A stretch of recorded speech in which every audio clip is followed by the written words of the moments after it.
Hello friend, तो कैसे हो आप सभी। स्वागत करते हैं आप सभी कई वस्ती जी को इसमें। तो फ्रेंड आज जो है कि बिहार सिविल कोड परीक्षा 2024 के लिए जो कि क्लर्क का एग्जाम जो है 22 दिसंबर को होने वाला है, उसके लिए आज जो है कि एक स्पेशल पेपर लेके आए हुए हैं जो कि हिंदी का रहने वाला है। तो आप सभी इसे शुरू से अंत तक जरूर सॉल्व कीजिएगा क्योंकि इसमें सारे अति महत्वपूर्ण प्रश्न लिया गया एक्सपेक्टेड क्वेश्चन हैं जो आपके एग्जाम्स में पूछा जा सकता है। तो इसलिए सभी से रिक्वेस्ट रहेगा कि जितने भी प्रश्न अभी बताएंगे इसे याद जरूर कर लीजिएगा। तो चलिए शुरू करते हैं। फिर आप वीडियो को लाइक करके शेयर अपने दोस्तों में जरूर कर दीजिएगा। आज का फर्स्ट क्वेश्चन देखिए, पहला क्वेश्चन आपका ये बन रहे हैं कि उपकार को मानने वाला को क्या कहते हैं। जो उपकार को मानता है उसे हम सभी क्या कहते हैं। देखिए, अगर इन सेट में किसी भी क्वेश्चन का आंसर पता हो तो अपना आंसर आपसे नीचे कमेंट बॉक्स में बताते चलिएगा, क्योंकि आपसे को बताते हैं कि क्वेश्चन का आंसर आपसे जरूर लिखा कीजिए, क्योंकि जिस क्वेश्चन का आंसर आप लिख देते हैं प्रॉपर वो क्वेश्चन आपको याद हो जाता है। तो चलिए बताइएगा आप सभी, उपकार को मानने वाला को हम सभी क्या कहते हैं। तो इसका राइट आंसर ऑप्शन में हो जाएगा कृत्यक कहा जाता है। ध्यान रखिएगा आप सभी, क्या कहा जाता है, कृत्यक कहा जाता है, याद रखिएगा आप सभी।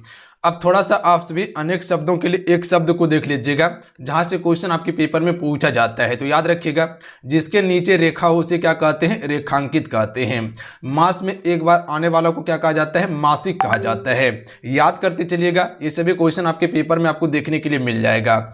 ईश्वर में आस्था रखने वाला को क्या कहते हैं, आस्तिक कहते हैं। अगर क्वेश्चन पूछ लिया जाए कि ईश्वर पर विश्वास ना रखने वाला को क्या कहा जाता है, नास्तिक कहा जाता है। फल फूल खाने वाला को क्या कहा जाता है, शाकाहारी कहा जाता है। जिसे कभी बुढ़ापा ना आए हो उसे हम सभी अजर कहते हैं। दया करने वाला को क्या कहा जाता है, दयालु कहा जाता है। जो कभी ना मर सके उसे क्या कहते हैं, अमर कहते हैं। ध्यान रखिएगा आप सभी। जो सब कुछ जानता हो उसे क्या कहा जाता है, सर्वज्ञ कहा जाता है। ध्यान रखिएगा आप सभी, क्या कहा जाता है, जो सब कुछ जानता है उसे हम सभी सर्वज्ञ कहते हैं। अगला आप सभी नोट कीजिएगा, सप्ताह में एक बार आने वाला को क्या कहते हैं, साप्ताहिक कहते हैं। क्या कहते हैं जी, साप्ताहिक कहते हैं। अगर क्वेश्चन आपसे इसे पूछ लिया जाए कि मांस खाने वाला को क्या कहते हैं, मांसाहारी कहते हैं। और जो हरा जैसे कि फल फूल हो गया उसको जो खाता है उसे हमसे क्या कहते हैं, शाकाहारी कहते हैं। अगर क्वेश्चन पूछा जाए कि मधुर बोलने वाला को क्या कहा जाता है, तो मृदभाषी कहा जाता है। क्या कहा जाता है, मृदभाषी। जो सदा सत्य बोलता है उसे क्या कहते हैं, सत्यवादी कहा जाता है। क्या कहा जाता है, सत्यवादी कहा जाता है जो सदा सत्य बोलता है। अगला आपसे नोट कीजिएगा, अच्छे आचरण वाला को क्या कहते हैं, सदाचारी कहते हैं। अच्छे आचरण वाला को क्या कहते हैं, सदाचारी कहते हैं। अगर क्वेश्चन आपसे से पूछ लिया जाए जो कम बोलता है उसे हमसे क्या कहते हैं, अल्पभाषी या मितभाषी। दोनों को याद रखिएगा, जो कम बोलता है उसके लिए हम सभी अल्पभाषी या मितभाषी का प्रयोग करते हैं। अगला नोट कीजिएगा, जिसके समान कोई दूसरा ना हो उसे क्या कहा जाता है, अद्वितीय कहा जाता है। जिसके समान कोई दूसरा ना हो, अद्वितीय। जिसको भय ना हो उसे हम सभी निर्भय कहते हैं। जिसको भय ना हो, निर्भय। अधिक बोलने वाला को क्या कहा जाता है, वाचाल कहा जाता है। जो अधिक बोलता है उसे हम सभी वाचाल कहते हैं। अगला नोट कीजिएगा, जो पहले जन्मा हो उसे क्या कहा जाता है, अग्रज कहा जाता है। आगे नोट कीजिएगा, जो बाद में जन्मा हो उसे अनुज कहा जाता है। जो पहले जन्मा हो उसे अग्रज कहा जाता है। जो बाद में जन्मा हो उसे अनुज कहा जाता है। ध्यान रखिएगा आप सभी। जिसका माता पिता ना हो उसे अनाथ कहा जाता है। प्रतिदिन होने वाला को हमसे क्या कहते हैं, दैनिक कहते हैं। वर्ष में एक बार होने वाला को क्या कहते हैं, वार्षिक कहते हैं। देखिए, यहां से क्वेश्चन आपके पेपर में निश्चित है कि 2 से 3 क्वेश्चन आपके पेपर में आएगा। ध्यान रखिएगा आप सभी, क्योंकि मोस्ट इंपॉर्टेंट टॉपिक है। आज्ञा का पालन करने वाला को क्या कहा जाता है, आज्ञाकारी कहा जाता है। दूसरे पर उपकार करने वाला को क्या कहा जाता है, उपकारी कहा जाता है। देखिए, अभी हम एक बार आपको पढ़ाएं, एक बार फिर से आप रिपीट कर लीजिएगा इसको। अगर नोट डाउन करना होगा तो नोट डाउन कर लीजिएगा आप सभी। जिसका कोई मूल्य ना हो उसे क्या कहते हैं, अमूल्य कहते हैं। जो वन में घूमता उसे वंचर कहा जाता है। हिंसा करने वाला को हिंसक कहते हैं। रात में घूमने वाला को निशाचर कहा जाता है। नगर में वास करने वाला को नागरिक कहा जाता है। जो नगर में वास करता है उसे नागरिक कहते हैं। देखने योग्य को दर्शनीय कहा जाता है। ध्यान रखिएगा। तो इतना सा आप सभी इसे जरूर याद कर लीजिएगा, यहां से क्वेश्चन आपके पेपर में आपको देखने के लिए मिल जाएगा। अब अगला क्वेश्चन देखिएगा आप सभी। चलिए, इस क्वेश्चन का आंसर कीजिएगा। क्वेश्चन है कि दिए गए अनेकार्थी शब्द का एक अर्थ क्या होगा, यानी कि कनक का अर्थ क्या होगा। देखिए, कनक का अर्थ क्या होता है, सोना भी होता है, धतूरा भी होता है। ध्यान रखिएगा, धतूरा आप सभी देखे होंगे, खाने के बाद नशा आ जाता है धतूरा का, तो ध्यान रखिएगा। और जो सोना भी पा लेता है उसको भी नशा आ जाता है, क्योंकि सोना का कीमत अमूल्य है। ध्यान रखिएगा आप सभी।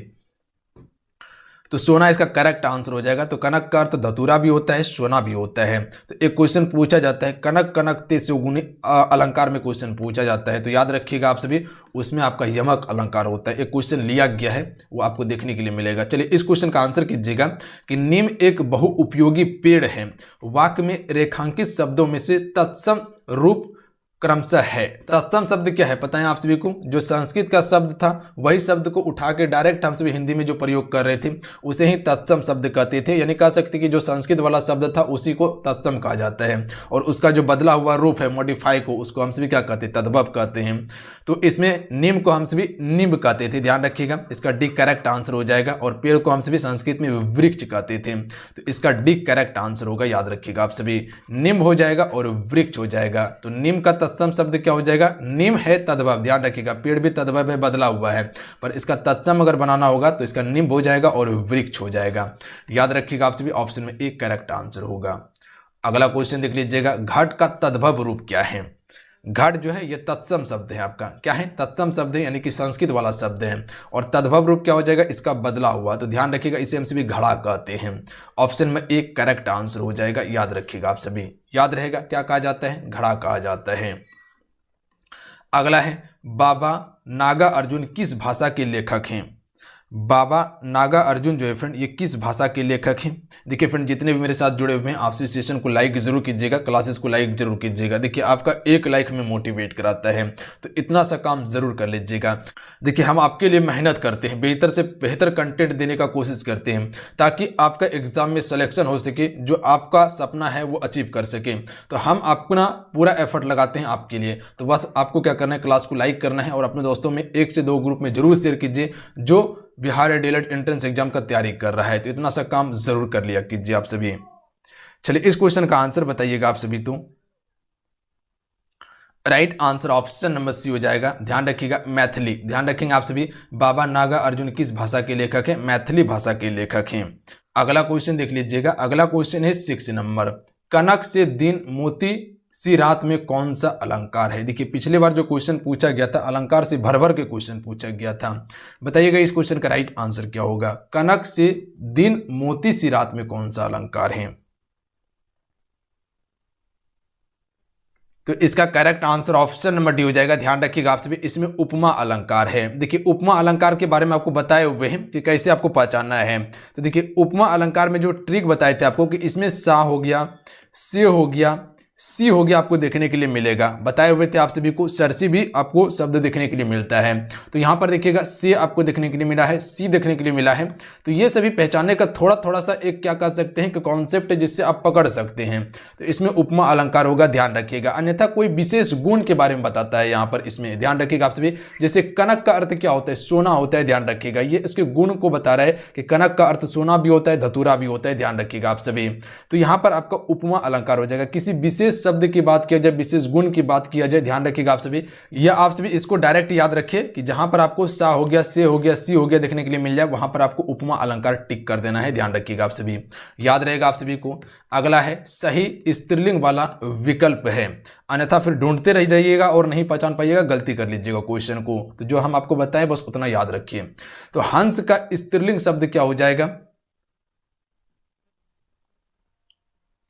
हंसनी इसका बिल्कुल करेक्ट आंसर होगा, ऑप्शन नंबर ए। ध्यान रखिएगा आप सभी, जो भी ऑप्शन में ए को टिक करे बिल्कुल राइट आंसर है हंसनी। अगला क्वेश्चन देख लीजिएगा, क्वेश्चन में 8 है। चलिए इस क्वेश्चन का आंसर कीजिएगा आप सभी। तो अलंकार से ही क्वेश्चन दिया हुआ है। चलिए देखिए आपसे पता कीजिए तो कौन सा अलंकार है इसमें। कंकन किंकिन नुपुर धुनि सुनी कहत लखन सन राम हृदय गुनी, इसमें कौन सा अलंकार है जी? तो यहाँ पर देखिएगा का रिपीट हुआ है ना। तो आपको क्या बताए थे कि अगर एक ही वर्ण बार बार अगर रिपीट हो तो वहां पर कौन सा अलंकार होता है? अनुप्रास अलंकार होता है। ऑप्शन नंबर सी बिल्कुल करेक्ट आंसर होगा, ध्यान रखिएगा आप सभी। याद रहेगा, जहां एक ही वर्ण बार बार रिपीट हो वहां पर कौन सा अलंकार होता है? तो याद रखिएगा अनुप्रास अलंकार होता है। याद रहेगा आप सभी को, बिल्कुल याद रहेगा। जैसे आप सभी को एग्जाम्पल भी बताए हुए थे कि चारों चंदन की चंचल किरणें खेल रही है जल थल में। तो यहाँ पर देखिएगा च च च च आप सभी का रिपीट हुआ था। अगला क्वेश्चन का आंसर कीजिएगा आप सभी, क्वेश्चन नंबर 10 है। क्वेश्चन है कि सही पूर्ण रूपेण वर्ण विच्छेद वाला शब्द इनमें से कौन सा है, यानी कि कृपण का सही इसका विच्छेद वर्ण विच्छेद क्या होगा। इस प्रकार से क्वेश्चन आपके पेपर में पूछा जाता है, दे दिया जाएगा और पूछ लिया जाएगा। चलिए बताइएगा आप सभी, यहाँ पर ये क्या लगा हुआ है, ये री है, ध्यान रखिएगा आप सभी। तो यहाँ पर आधा का है, याद रखिएगा, जो नीचे में लगा हुआ है आधा क को री आकर पूरा किया है, पूरा क बनाया, इसके नीचे में री लगा हुआ है। अच्छा, प का निर्माण कैसे होता है आप सभी को पता होगा, इसमें जो आधा प रहता है इसमें आ जब तक नहीं लगेगा तब तक पूरा प का निर्माण नहीं होगा, ध्यान रखिएगा आप सभी। तो ये आ इसमें जुड़ता है, उसके बाद पूरा प का निर्माण होता है, ध्यान रखिएगा। उसी प्रकार से न जो है इसमें आ लगा हुआ है, इसको अगर तोड़िएगा तो इस प्रकार से टूटेगा आपका, ध्यान रखिएगा आप सभी। ये आधा न हो गया और यहाँ पर आ हो गया, और ये दोनों को अगर मिला दीजिएगा तब पूरा न का निर्माण होगा, ध्यान रखिएगा आप सभी। क्या लगता है ये होगा, नहीं होगा, ध्यान रखिएगा। यहाँ पर हलंत नहीं है, किसी में कट जाएगा, यहाँ पर होगा, इसमें भी हलंत नहीं दिया हुआ है, ध्यान रखिएगा। Option number D correct answer हो जाएगा। तो आधा का, और यहाँ पर जो आप री देख रहे हैं नीचे में ये वाला, तो ये आपका पूरा री हो जाएगा। उसके बाद फिर प आधा आएगा, और उसके बाद यहाँ से अ निकलेगा, उसके बाद यहाँ पर न है, इससे भी अ निकलेगा। ये अगर दोनों को मिला दीजिएगा तो यहाँ पर पूरा न बनेगा, ये दोनों को मिला दीजिएगा तो ये पूरा प का निर्माण होगा, और ये दोनों को मिला दीजिएगा तो यहाँ पर इस प्रकार से निर्माण होगा। तो दोनों को मिला दीजिएगा, अब यहाँ पर तीनों को मिला दीजिए तो ये आपका कृपण हो जाएगा, ध्यान रखिएगा। तो ये इसका बिल्कुल करेक्ट आंसर है। क्लियर है। अगला क्वेश्चन देख लीजिएगा, शुद्ध वर्तनी वाला शब्द पहचानिए। इनमें से कौन सा एक शुद्ध वर्तनी है। देखिए, वर्तनी शुद्धि से भी क्वेश्चन आपके पेपर में बहुत ज्यादा पूछा जाता है। राइट आंसर ऑप्शन में ए हो जाएगा, कृष्ण। ध्यान रखिएगा आप सभी, ये बिल्कुल आपका वर्तनी क्या है, शुद्ध है, याद रखिएगा आप सभी, कृष्ण। अगला क्वेश्चन देख लीजिएगा, क्वेश्चन है कि कन कन तेज सुगुणी मदकता अधिकाय में निम्न में से कौन सा अलंकार है। क्या कहा गया है, कन कन तेज से गुणी मदकता अधिकाय में कौन सा अलंकार है। इसमें आपका यमक अलंकार हो जाएगा, याद रखिएगा। ऑप्शन नंबर क्या हो जाएगा, ए बिल्कुल करेक्ट आंसर हो जाएगा, याद रहेगा आप सभी को। अच्छा, यमक अलंकार को कैसे पहचानिएगा, आप सभी बताए थे आप सभी को यमक अलंकार के बारे में कि जहां एक ही शब्द की आवृत्ति 2 या 2 से अधिक बार हो। क्या बताएं, जहां एक ही शब्द की आवृत्ति 2 या 2 से अधिक बार हो, वहां पर आपका क्या होता है, यमक अलंकार होता है, और दोनों का अर्थ अलग अलग होता है। परिभाषा अगर नोट करना होगा तो नोट कर लीजिएगा, जहां एक ही शब्द की आवृत्ति 2 या 2 से अधिक बार हो और दोनों का अर्थ अलग अलग हो, वहां पर क्या होता है, यमक अलंकार होता है। जैसे एक कनक का अर्थ क्या होता है, सोना होता है, ध्यान रखिएगा आप सभी। एक कनक का अर्थ क्या होता है, सोना होता है, और वहीं पर दूसरा कनक का अर्थ क्या होता है, धतूरा होता है, ध्यान रखिएगा आप सभी, याद रहेगा आप सभी को। जिस दूसरा कनक का अर्थ क्या होता है, धतूरा होता है। तो एक ही शब्द है, 2 बार रिपीट हुआ है और दोनों का अर्थ अलग अलग होता है।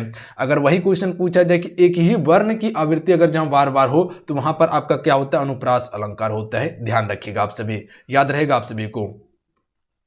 अगला है, दिए गए वाक्य का सही विकल्प है। सर्वनाम का शाब्दिक अर्थ क्या होता है। सर्वनाम का शाब्दिक अर्थ क्या होता है, तो याद रखिएगा, सबका नाम को हम सभी क्या कहते हैं, सर्वनाम कहते हैं। सबका नाम को क्या कहते हैं, सर्वनाम कहते हैं, ध्यान रखिएगा। ऑप्शन में एक करेक्ट आंसर होगा। अगला है, इनमें से कौन सी गजानन माधव मुक्तिबोध के द्वारा रचित रचना नहीं है। अंधा युग, ऑप्शन में ए राइट आंसर हो जाएगा। देखिए, अंधा युग जो है ये आपका गजानन माधव मुक्तिबोध द्वारा रचित रचना नहीं है, जबकि चांद का मुंह टेढ़ा ये आपका गजानन माधव मुक्तिबोध की रचना है। भूरी भूरी खाक धूल ये भी इसी का रचना है। नए साहित्यकार का सौंदर्य शास्त्र ये भी आपका गजानन माधव मुक्तिबोध की रचना है। जबकि अंधा युग ये किसकी रचना है, ये रचना जो है आपका किसका है, तो धर्मवीर भारती का है। धर्मवीर भारती की रचना है, ध्यान रखिएगा आप सभी। अगला क्वेश्चन देख लीजिएगा, पृथ्वीराज रासोर किसकी लिखी रचना है। तो देखिए, पृथ्वीराज रासोर जो है ये चंद्रबरदाई की है। अगला है, सत्यार्थ प्रकाश उपन्यास के लेखक कौन है। तो देखिए, सत्यार्थ प्रकाश उपन्यास के लेखक जो है दयानंद सरस्वती। ऑप्शन में एक करेक्ट आंसर हो जाएगा। अगला क्वेश्चन देख लीजिएगा, चलिए इस क्वेश्चन का आंसर कीजिएगा आप सभी। हिंदी साहित्य अकादमी की ओर से हर वर्ष सलाका सम्मान पुरस्कार किस क्षेत्र में दिया जाता है। यहां पर नोट कीजिएगा, क्या कहा गया है, सलाका सम्मान पुरस्कार। देखिए, सम्मान पुरस्कार से भी क्वेश्चन आपके पेपर में पूछा जाता है, तो याद रखिएगा आप सभी, इंपॉर्टेंट है आपके लिए। तो भाषा संस्कृति में दिया जाता है। ध्यान रखिएगा ऑप्शन में ए, जो भी टिक करे बिल्कुल करेक्ट आंसर हो जाएगा। भाषा संस्कृति में सलाका सम्मान पुरस्कार दिया जाता है। अगला है उचित अलंकार रूप का सबसे अच्छा विकल्प है रघुपति राग राजा राम। इसमें कौन सा अलंकार है? रघुपति राघव राजा राम में कौन सा अलंकार है?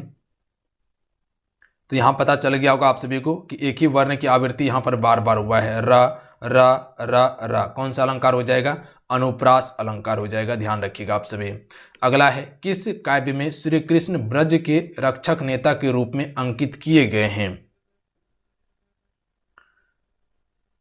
प्रिय प्रवास में किए गए। ध्यान रखिएगा आप सभी। क्या कहा गया क्वेश्चन आप सभी से कि किस काव्य में श्री कृष्ण ब्रज के रक्षक के नेता के रूप में अंकित किया गया है? प्रिय प्रवास में किया गया है। अगला क्वेश्चन का आंसर कीजिएगा। मुहावरा से क्वेश्चन है कि अंधे के आगे रोना, इसका अर्थ क्या होगा? अंधे के आगे रोना मुहावरा का अर्थ क्या हो जाएगा? Right answer option number D हो जाएगा। ध्यान रखिएगा, निर्दयी से दया की याचना करना। निर्दयी से दया की याचना करना इसका बिल्कुल करेक्ट आंसर होगा। ध्यान रखिएगा, याद रहेगा अंधे के आगे रोना का अर्थ क्या होता है? निर्दयी से दया की याचना करना। अगला है शुद्ध शब्द का चयन कीजिए। इनमें से कौन सा शुद्ध वर्तनी है, यानी कि अनुकूल जो लिखा जाता है वो किस प्रकार से लिखा जाता है? इसका शुद्ध वर्तनी क्या हो जाएगा? अनुकूल, बिल्कुल करेक्ट आंसर हो जाएगा। ध्यान रखिएगा ऑप्शन नंबर सी। याद रखिएगा ऑप्शन नंबर सी बिल्कुल इसका वर्तनी शुद्ध है। अगला क्वेश्चन देख लीजिएगा। दिए गए मुहावरा का सही अर्थ चुनना है। अंक भरना मुहावरा का क्या अर्थ होता है? इसको अंग भरना भी कहते हैं हम सभी। तो याद रखिएगा गले लगा लेना, ऑप्शन में बी करेक्ट आंसर होगा। अगला है संयोग और वियोग किस रस के रूप में है? संयोग और वियोग की यहां पर बात किया गया है। संयोग और वियोग जो है ये किस रस के रूप में है? तो याद रखिएगा इसे हम सभी श्रृंगार रस कहते हैं। ध्यान रखिएगा श्रृंगार रस के रूप में है संयोग और वियोग। अगला है दिए गए वाक्य के लिए शब्द जो है त्रुटि इनमें से कौन सा है? परीक्षा 2 तारीख के दिन संपन्न होगी। इनमें से कौन सा भाग जो है कि त्रुटि है? परीक्षा 2 तारीख के दिन संपन्न होगी कि 2 तारीख को संपन्न होगी? तो यहां पर दिन के दिन ही गलत है। ध्यान रखिएगा ऑप्शन में सी करेक्ट आंसर हो जाएगा। तो यहां पर क्या हो जाएगा? को का उपयोग करना उचित होगा कि परीक्षा 2 तारीख को संपन्न होगी। अगला क्वेश्चन देख लीजिएगा। किस शब्द में अव्ययी भाव समास नहीं है?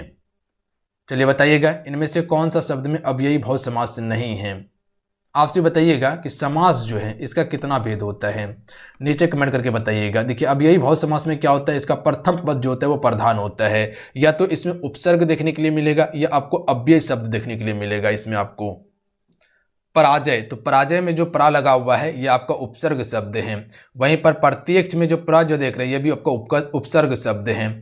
आजीवन में जो आ देख रहे हैं ये भी आपका उपसर्ग शब्द है, जबकि पंचनंद में यहाँ उपसर्ग शब्द नहीं है। ध्यान रखिएगा आप सभी, ये आपका पूर्ण शब्द है। तो ऑप्शन नंबर डी इसका करेक्ट आंसर हो जाएगा इसमें। तो पंचनंद में आपका कौन सा समास हो जाएगा? द्विगु समास हो जाएगा, जहां पर संख्या गिनती करने के लिए आपको मिल जाए। अगला है इनमें से द्विगु समास है, तो द्विगु समास क्या हो जाएगा? तो पंचतंत्र, ऑप्शन में सी करेक्ट आंसर हो जाएगा। पंचतंत्र में कौन सा समास है? द्विगु समास है। ध्यान रखिएगा आप सभी। तो आपको क्या बोले? जहां संख्या आपको देखने के लिए मिल जाए, जैसे कि पंचमुखी हो गया, चौराहा हो गया, 3 मुखी हो गया, तो ये सभी में द्विगु समास होता है, जहां पर संख्या वाला शब्द होता है। चलिए अब देखिए आपके लिए प्रश्न है, आंसर कीजिएगा आप सभी। दिए गए शब्द का सही समान अर्थ वाला शब्द है, यानी कि पत्थर का सही समान अर्थ क्या होगा? 4 ऑप्शन आपके स्क्रीन पे दिया हुआ है। 4 ऑप्शन में आपको अपना आंसर नीचे कमेंट करके बताना है कि इस क्वेश्चन का राइट आंसर क्या हो जाए।